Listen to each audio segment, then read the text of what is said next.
Voilà, bonjour à chacun, bonjour à chacune, que Dieu vous bénisse, bon après-midi ou bonne soirée, selon votre lieu géographique.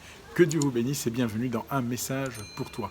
Pour permettre à ceux et celles qui se connectent d'être avec nous, eh bien, nous allons marquer une très courte pause en quelques secondes et nous lirons tout à l'heure ensemble un récit qui se trouve dans Ésaïe au chapitre 1, le livre du prophète Ésaïe au chapitre 1, et nous lirons le verset 11.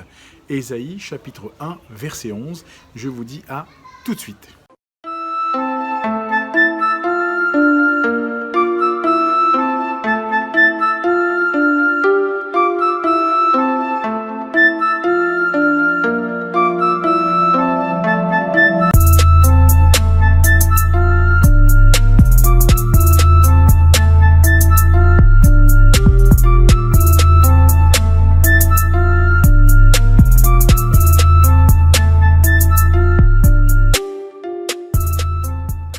Nous poursuivons notre partage de ce jour et nous saluons tous ceux et toutes celles qui nous ont rejoints entre-temps.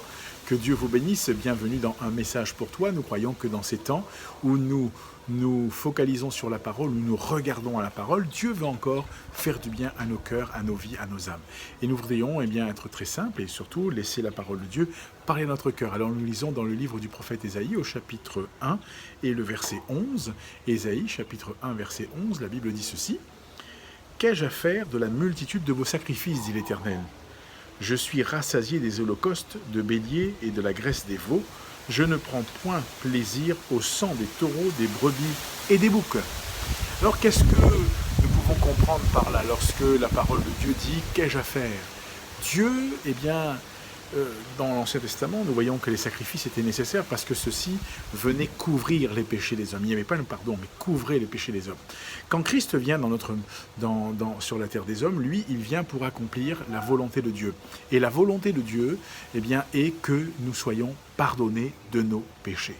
Et le sang de Jésus, lui, il purifie de tout péché. Le sang de Jésus, lui, il ne couvre pas seulement, mais il pardonne. Et ce que nous comprenons ici dans ce texte, c'est que nous voyons une chose intéressante, c'est que les hommes continuaient dans leur adoration à croire que la multitude des sacrifices, les holocaustes qu'ils offraient, c'est-à-dire, là encore, les béliers, la graisse des veaux, le sang des taureaux, des brebis et des boucs, était, là encore, une possibilité d'apaiser le cœur de Dieu. Mais on n'apaise pas le cœur de Dieu par tout ce qu'on peut lui offrir. On apaise le cœur de Dieu lorsque nous croyons dans ce que lui a donné pour nous. Que dit la Bible? Jean 3,16. Car Dieu a tant aimé le monde qu'il a donné son Fils unique afin que quiconque croit en lui ne périsse point, mais qu'il ait la vie éternelle.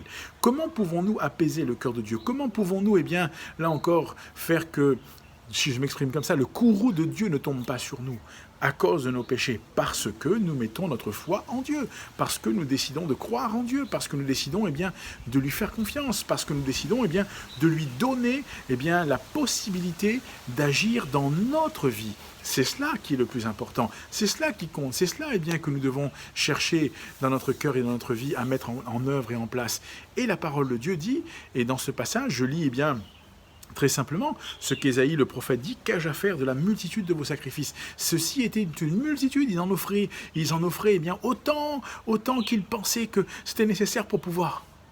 Voilà ce que nous faisons. Les hommes aiment donner et à prendre des choses qui viennent de la terre pour donner à Dieu. La grande différence avec le message de l'Évangile, c'est que ce n'est pas de la terre que nous devons donner à Dieu, mais c'est Dieu qui donne à nous qui sommes sur la terre. Et il donne qui? Il donne Jésus. En donnant Jésus, que fait Dieu? Dieu nous donne la capacité, la réponse, ce qui est nécessaire pour que nous soyons, là encore, secourus, transformés, dégagés. Alors si la multitude des sacrifices, là encore, n'intéresse pas Dieu, si les holocaustes de bélier, la graisse des veaux, si le sang des taureaux, des brebis et des boucs, ce n'est pas ce qui intéresse Dieu, j'espère que tu comprends, ami, toi qui m'écoutes, que ce qui intéresse Dieu, c'est que tu entres au cœur de sa volonté, que tu sois au cœur de sa volonté, c'est-à-dire que tu comprennes que celui que Dieu a donné, c'est celui qu'il te faut dans ta vie, Jésus-Christ. Les temps sont durs et compliqués. De plus en plus, notre monde va vers l'accomplissement de cette prophétie, de ces prophéties bibliques, et nous savons que l'heure est bientôt là.